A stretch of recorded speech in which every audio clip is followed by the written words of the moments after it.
voici en Navarre, au nord de l'Espagne, entre Pampelune et Saragosse, sur un endroit exceptionnel et singulier.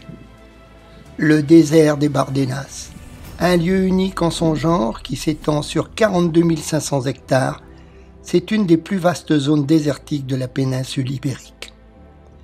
Les routes se composent essentiellement de pistes caillouteuses qui s'entrecroisent de façon anarchique au travers de paysages semi-désertiques formés de roches et de pitons aux formes étranges. D'immenses champs de terre arides alternent ces espaces où l'on cultive une année sur deux afin de préserver la biodiversité. Novembre est l'une des périodes les plus humides, avec le printemps. Le sol est détrempé, la terre marneuse, lourde et collante s'accroche de partout. Les vents et les pluies brèves et puissantes accentuent l'érosion. Le ruissellement de l'eau creuse les sols et crée de nombreux ravins, les barrancos. Les ravins charrient vers l'Èbre toutes les eaux de pluie qui tombent sur le désert.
Me voici devant ce relief caractérisé par ses nombreux strasmes quasi horizontales avec ses forts contrastes de couleurs.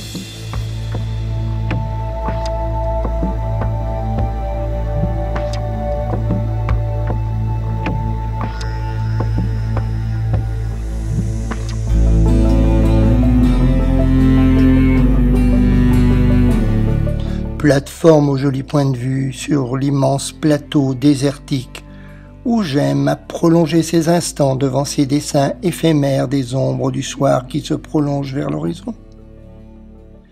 J'y reviendrai demain, car il va bientôt être l'heure de se retirer pour la nuit sur un espace aménagé pour l'occasion.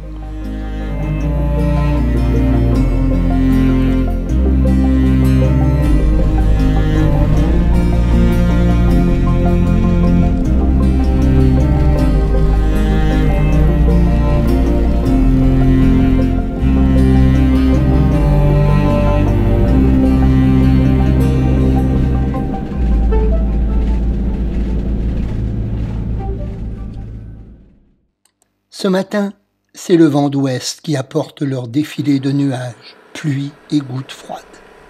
Mais j'ai bon espoir que le temps va changer dans le courant de la journée.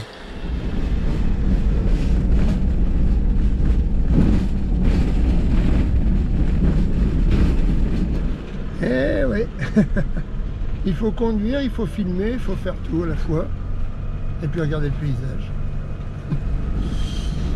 Bon. Allez, on continue.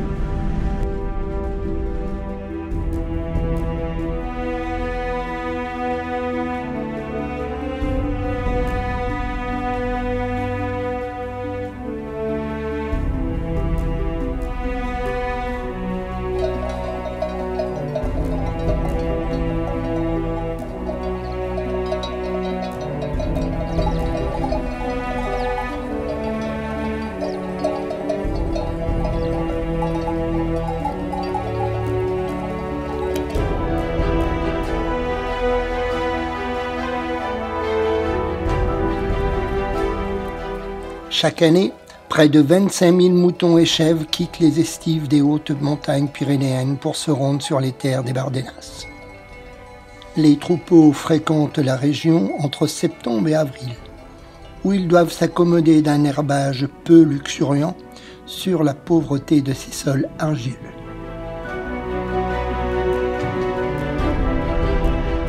Aujourd'hui, les enclos à bétail sont encore nombreux sur le désert, situés à proximité de maisonnettes, souvent en ruine, abandonnées par les bergers qui préfèrent passer la nuit au village.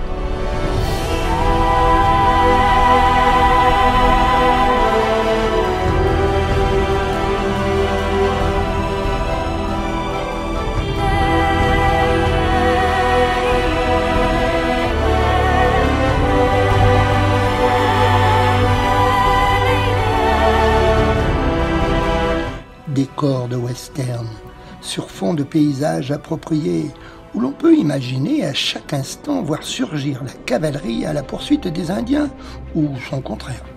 Enfin, les gentils contre les méchants.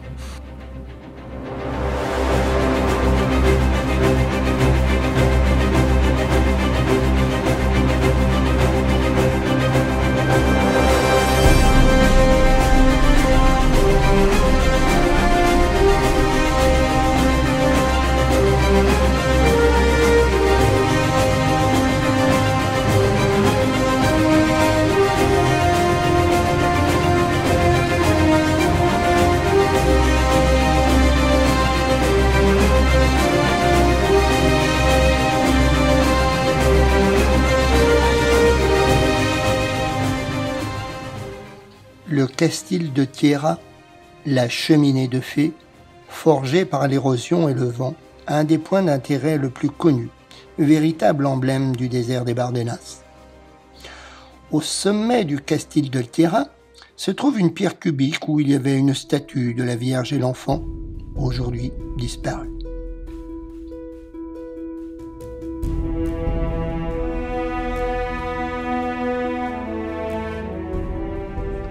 L'anecdote serait qu'un jeune Espagnol en 1995, escaladant le Piton, aurait commis ce blasphème. La statue fut retrouvée sur le sol, décapitée par le choc.